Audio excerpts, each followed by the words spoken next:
I found out the reason all my relationships failed was because of the one person I trusted the most, my childhood buddy. I found out the reason all my relationships failed was because of the one person I trusted the most, my childhood buddy, Mark.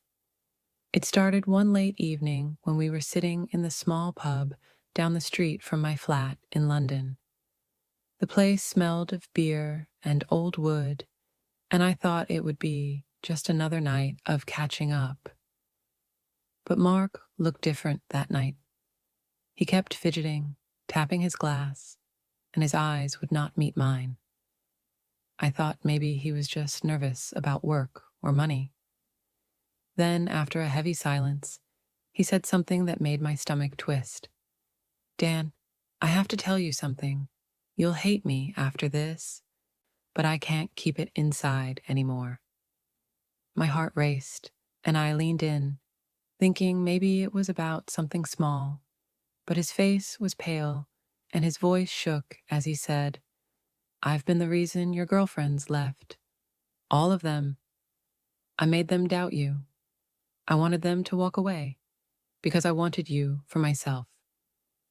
The words hit me like cold water, and my hands froze around my drink. At first, I thought he was joking, but the look in his eyes was too real. My mind went to Sophie, to Emma, to all the moments that didn't make sense, and suddenly, everything clicked. The betrayal burned deeper because it came from the person I thought would always protect me. I couldn't even respond. I just stared at him as the noise of the pub faded into the background. I sat there staring at Mark, my chest tight, trying to make sense of what he had just said. My first thought was denial. This couldn't be true. Not Mark. Not the boy I grew up with on the same street, who biked with me through the narrow roads, who spent summers kicking football in the park until dark. "You're lying," I finally said, but my voice was thin.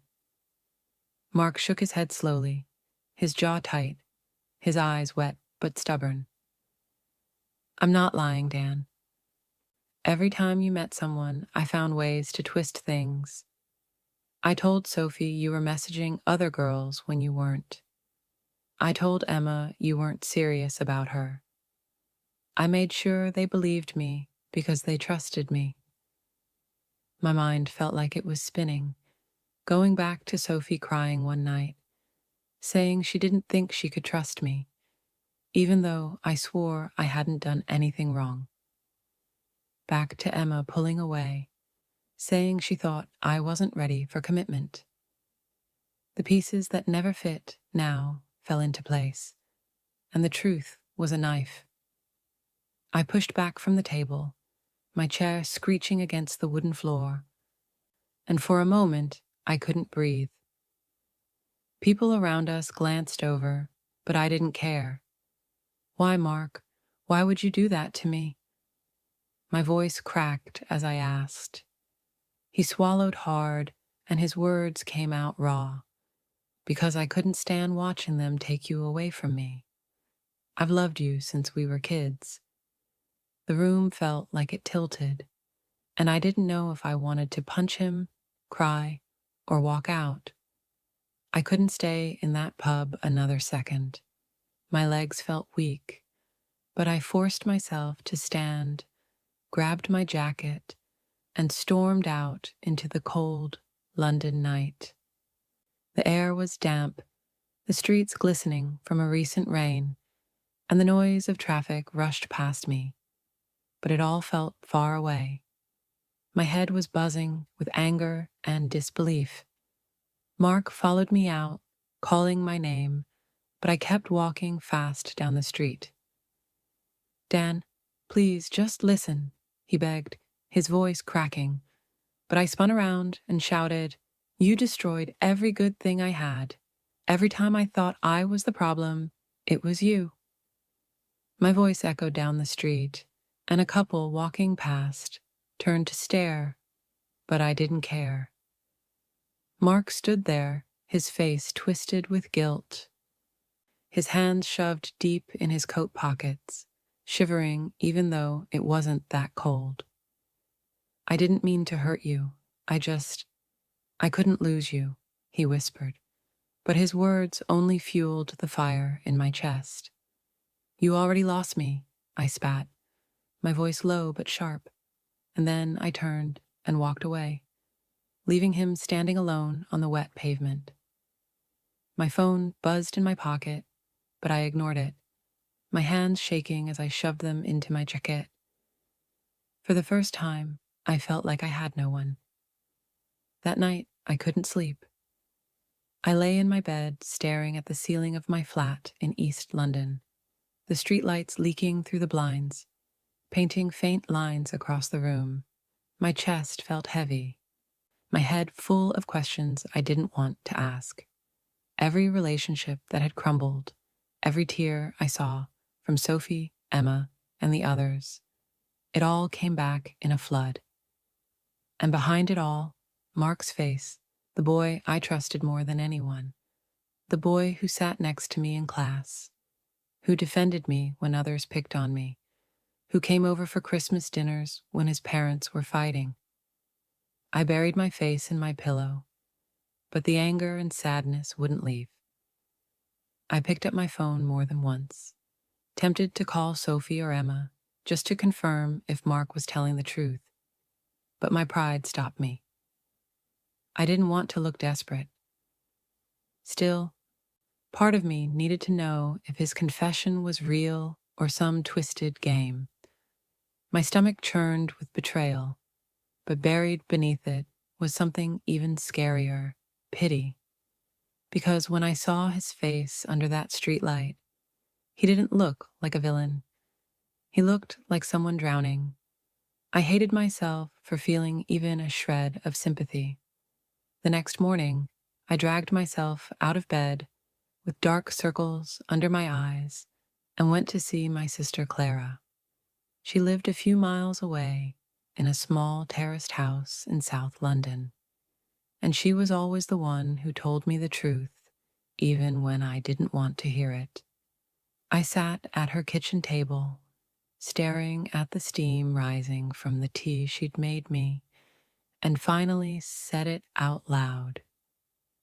"Mark admitted he's the one who ruined my relationships."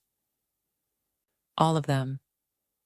Clara froze, the spoon in her hand clinking against the side of the mug, and her sharp eyes locked on me. "I knew something was off with him," she said flatly. "He was always too close, too involved. I told you years ago he didn't like your girlfriends, but you never listened." Her words stung, but she wasn't being cruel, just honest, as always. I rubbed my face, groaning. "He said he did it because he loves me." Clara's expression softened for a moment, but then she leaned forward, her tone serious. "Dan, you need to stay away from him. This isn't love. This is control. He's been playing with your life, and if you let him, he'll keep doing it." I nodded, but deep inside, I knew it wasn't that simple. Mark had been my shadow since childhood. Cutting him off felt like cutting off a part of myself, even if that part had turned toxic. Back at my flat, I sat on the couch staring at my phone, Mark's name glowing on the screen from missed calls and unread messages. Each one made my stomach twist. Part of me wanted to block him and erase him from my life, but another part of me wanted answers I hadn't asked yet. Finally, I gave in and called him. My heart pounded as the line rang, and then his shaky voice answered, "Dan?" I stayed silent for a moment, just breathing, and then I said, "I need to know everything. No more half-truths. If you're going to ruin my life, at least be honest about it." Mark's voice cracked. "I'll tell you. Just, can we meet somewhere quiet? Not a pub. Somewhere it's just us." His tone was desperate, but also scared. like he thought I might never speak to him again. Against my better judgment, I agreed. Tomorrow, Hyde Park, near the Serpentine. After hanging up, I stared out my window at the gray London sky. I hated that I still cared enough to give him a chance to explain, but deep down, I needed to hear the full truth from him, no matter how ugly it was. The next day, Hyde Park was damp from the morning rain, the grass shining under the dull gray sky. I spotted Mark near the Serpentine, standing by the water, his hands buried in his coat pockets. He looked smaller than I remembered, like the weight of what he'd confessed had shrunk him. I walked up slowly, every step heavy, and when he saw me, his face lit up with relief and fear all at once. "Thanks for coming," he said softly, but I didn't reply. I just crossed my arms and waited. He swallowed hard, then started talking. "I didn't just lie to Sophie and Emma. There were others. Every time you found someone, I got in the middle. Sometimes I planted doubts. Sometimes I told lies. Sometimes—" He paused, his voice breaking. "Sometimes I told them things about you that weren't even true. I couldn't stand losing you." My chest tightened, anger and sadness mixing like poison. I wanted to scream, but I also wanted to understand. "So you ruined years of my life because you were scared?" I asked, my voice trembling. He nodded, eyes wet, whispering, "Because I've loved you since we were kids, Dan, and I never stopped." The words hung in the cold air, and I felt trapped between fury and pity, not knowing which one would win. I stood there in Hyde Park staring at Mark, and for a moment, I thought about all the years we spent together, running through fields as kids, sneaking into the cinema as teens, late-night talks about dreams and fears. Those memories clashed with the truth he had just spilled, and the weight of it crushed me. "Do you even realize what you've done?" I asked, my voice louder now, drawing a glance from a man jogging past. Mark flinched but didn't look away. "I know, and I hate myself for it," he said. His voice cracked like glass. "I never meant for it to go this far. I couldn't let anyone else have you." My stomach twisted. "You're talking like I'm some prize to be won," I snapped. "I trusted you. You were the one person I thought had my back. And now you're telling me you were the knife in it the whole time." Mark's eyes filled with tears, and he reached out a hand, but I stepped back. "Don't," I warned, my voice shaking. He froze, his hand trembling in the air, then dropped it to his side. The silence between us stretched long and cold, broken only by the sound of ducks moving in the lake. Finally, I turned away. "I don't know if I can ever forgive you," I said without looking back, and I walked off, leaving him standing alone with his guilt. That evening, I finally gave in and called Sophie. My hand shook as the phone rang, and when she picked up, her soft voice brought back memories I wasn't ready for.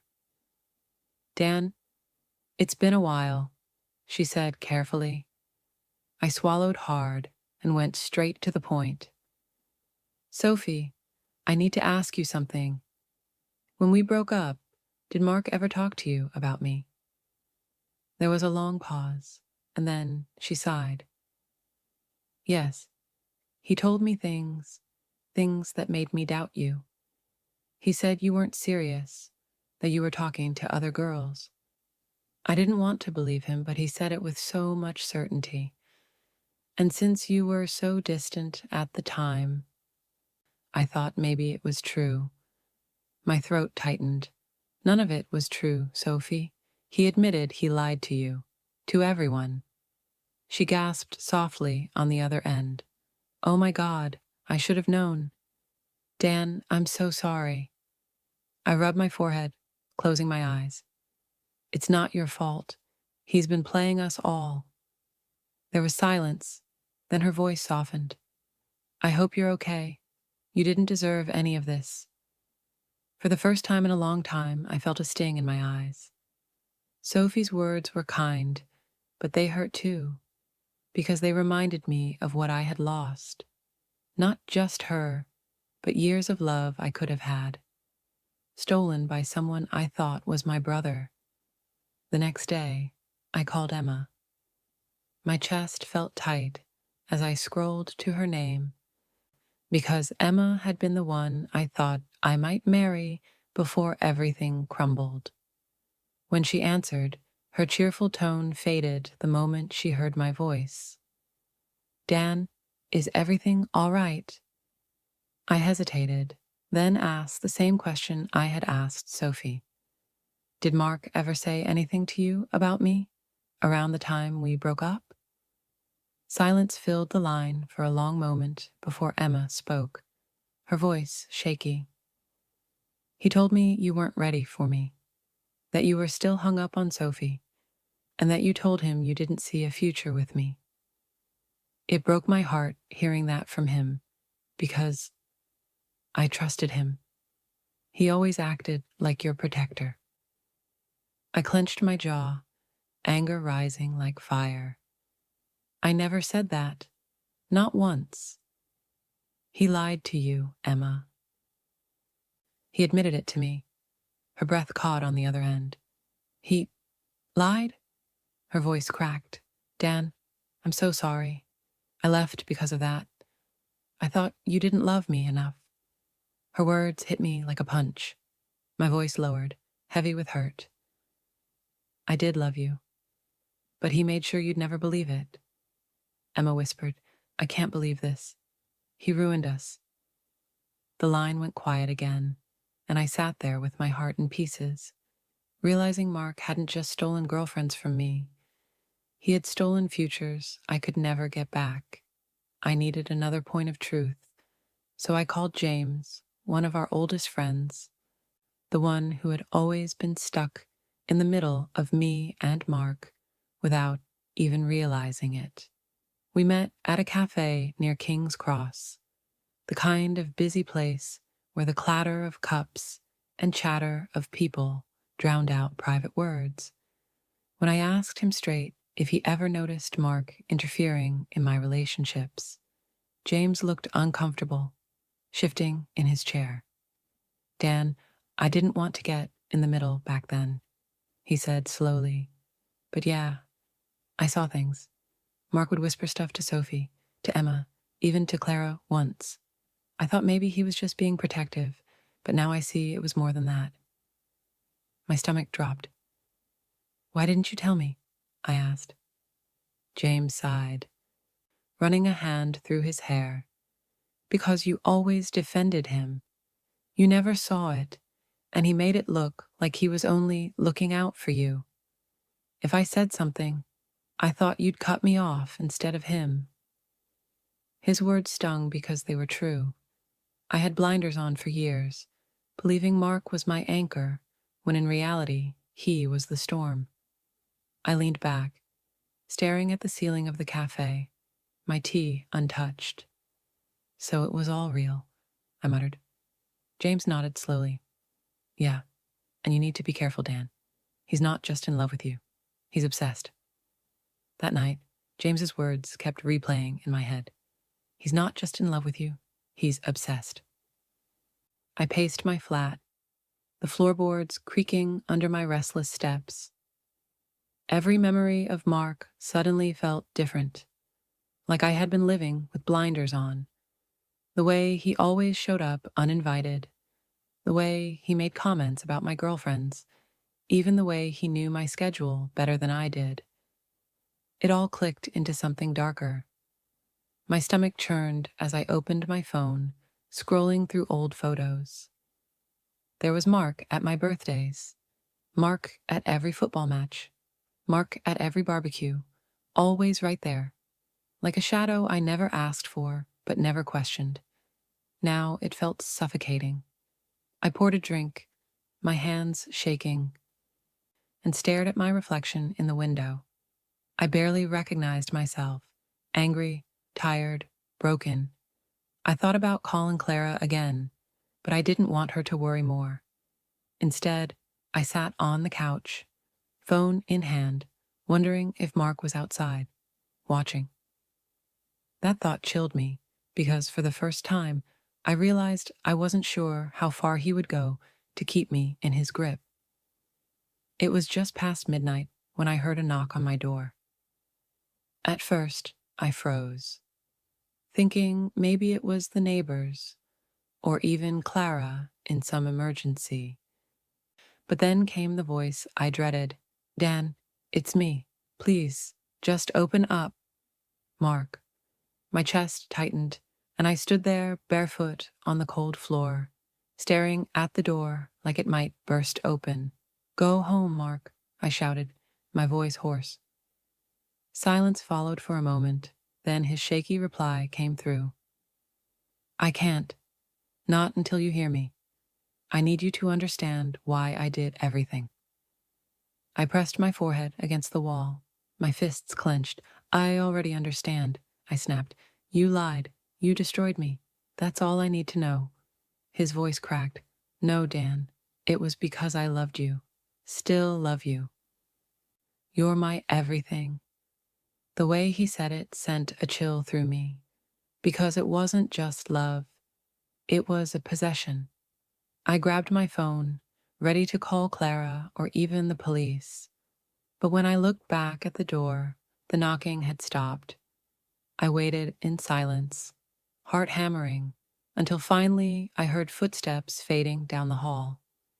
For a moment, I felt relief, but deep down, I knew this wasn't the end. The next morning, I couldn't hold it in anymore. I called Clara and told her about the knock at midnight. She came over right away, storming into my flat like a force of nature. "He came to your door? At night?" she snapped, pacing the living room with her arms folded tight. I nodded, still shaken. He wouldn't leave until I shouted at him. "Clara," he sounded off, not just guilty. "Obsessed." Clara stopped pacing and turned to me, her eyes sharp with anger. "Dan, this has gone too far. He's not just some friend who made a mistake. He's dangerous. You need to cut him out of your life completely. Block him, and if he shows up again, you call the police."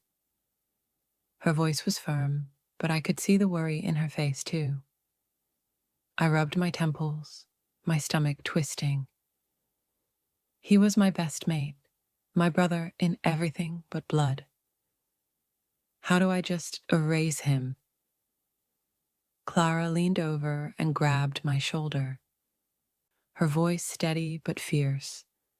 "Because he's already erased years of your happiness. Don't let him erase you, too." Her words sank in, heavy and real. For the first time, I started to wonder if this wasn't just about heartbreak. It might be about survival. Later that evening, I checked my phone and froze. Several missed calls and messages from Mark. Each one made my chest tighten. "Please, Dan, I can't lose you. I just want to explain. You don't understand me. I'll do anything to make it right. Please." I felt a mix of anger, fear, and disbelief. He wasn't just upset. He was desperate, obsessive, and relentless. Clara noticed my pale face and snatched the phone. "Dan, look at these," she said, her voice sharp. I leaned in as she scrolled through the texts. Each one was more intense than the last, some almost pleading, others vaguely threatening, showing how far he was willing to go to stay in my life. I realized then that Mark wasn't just a toxic friend. He was a danger if left unchecked. My stomach churned. I couldn't just walk away anymore. I needed a plan, a way to protect myself, and maybe even stop him from hurting anyone else. Clara nodded, reading my thoughts. "We're going to handle this together," she said firmly. And for the first time in weeks, I felt a tiny bit of control in the chaos. I decided I couldn't run from this anymore. With Clara by my side, I called Mark and told him to meet me at the old park where we used to play as kids. The place was empty in the late afternoon, trees casting long shadows across the wet grass. Mark showed up, looking nervous but hopeful, his eyes scanning for a sign of forgiveness. "Dan, please just listen," he began, but I cut him off. "No, Mark, you need to listen. You've ruined everything I had. All the women I loved, all the trust I placed in you, gone. And you did it because you couldn't have me." His face fell, a mix of shame and desperation. I didn't know how else to. I shook my head, anger burning in me. "There's no excuse. You made your choice. I'm done. I can't forgive this." He looked like he might say something else, but Clara stepped forward, her presence firm. "Mark, stay away. If you try anything, we'll involve the authorities. You need help, not Dan." Mark's shoulders slumped, and for the first time, I saw real fear in his eyes, the realization that his obsession had finally hit a wall. I turned and walked away, Clara beside me, feeling the weight of years lift slightly, but knowing the scars would remain. A week after the park confrontation, I thought things might finally settle. But then I got a message from Mark that made my stomach drop. "I can't give up on you, Dan. You're mine." My hands shook as I showed it to Clara. Her face went pale, then hard. "He's not just obsessed. He's dangerous. We need to make sure he can't reach you." I realized she was right. I blocked him on my phone, email, and social media, and changed my locks that evening. Still, I couldn't shake the fear that he might show up at my flat. That night, I slept with the lights on, imagining every shadow as him waiting. The relief I thought I would feel after cutting him off didn't come. Instead, there was a gnawing anxiety, a reminder that Mark's obsession didn't end with words or confrontations. It was embedded in every memory, every shared moment, every place we'd once been together. The realization hit me. I had to reclaim my life fully, but it wouldn't be easy. Mark had left a mark on my life, one I couldn't erase overnight. After weeks of fear and sleepless nights, I realized I couldn't let Mark's obsession define my future. I reached out to Sophie first, sending a careful message explaining the truth, my heartbreak, and Mark's interference. To my relief, she responded kindly, though cautiously. We met at a quiet cafe in Camden, and for the first time in months, we talked without fear or lies clouding our conversation. Then I reached out to Emma, who was hesitant at first, but agreed to meet in a park near her flat. Both conversations were awkward, filled with moments of silence, but slowly I felt the heavy weight lift.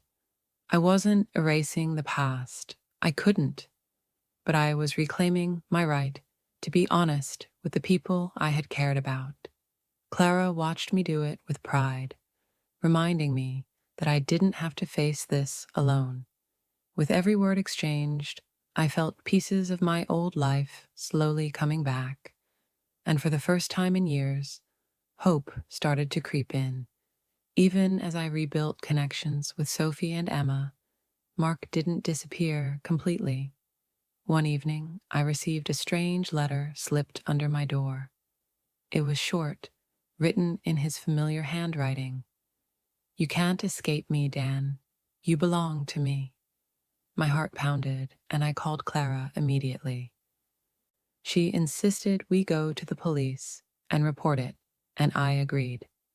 The officer we spoke to took the threat seriously and advised me to keep all evidence, change routines, and request a restraining order. For the first time, I realized that Mark's obsession wasn't just emotional, it could become dangerous. I slept with the doors locked and windows secured, but the fear in my chest began to lessen slightly because I was taking action. Mark may have been relentless, but now he was being monitored, and I had protection. It was a small but crucial step toward reclaiming my life. The next morning, I met with a lawyer recommended by the police. Clara accompanied me, her presence steady and comforting. The lawyer explained how a restraining order worked and how it would legally prevent Mark from contacting me.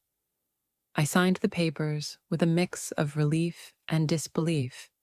Relief that I could finally draw a line. Disbelief that it had come to this after years of betrayal. Clara hugged me tightly afterward. "You're finally taking control," she said. For the first time, I felt like I had real power over my own life.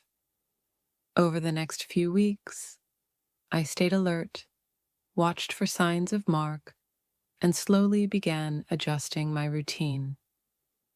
With legal protection in place, I could focus on reconnecting with friends and moving forward. The fear was still there, a shadow lurking in the corners of my mind. But now I had walls strong enough to keep it at bay. With Mark legally barred from contacting me, I finally felt a little peace.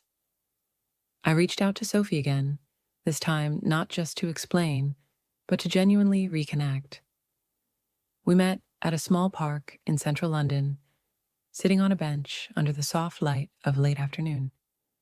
Our conversation flowed more easily than I expected, filled with laughter, shared memories, and cautious hope. Emma came next, and that meeting was even more emotional. She hugged me tightly before we even sat down, relief and lingering pain mixing in her eyes. These encounters weren't about getting back what I had lost. They were about reclaiming trust and friendship, rebuilding connections that Mark had tried to destroy. Clara watched me navigate it all, proud but vigilant, and for the first time in years, I felt like I was truly moving forward. The shadows of Mark's betrayal were still there, but the light of restored relationships began to fill my life. After reconnecting with Sophie and Emma, I realized I needed to rebuild my own life too, not just my relationships.